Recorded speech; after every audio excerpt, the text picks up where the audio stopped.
Mount Magazine in West Arkansas is also quite the experience and adventure during winter.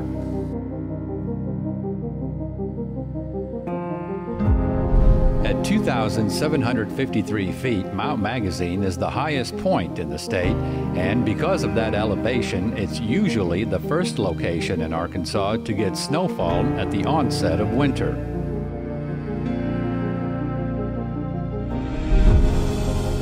Being at the elevation that it is, Mount Magazine also has its own climate.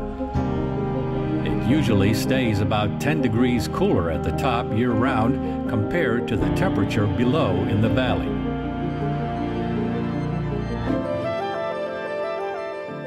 And we couldn't resist giving you a wild roller coaster, if you will, drone ride right straight through a gazebo.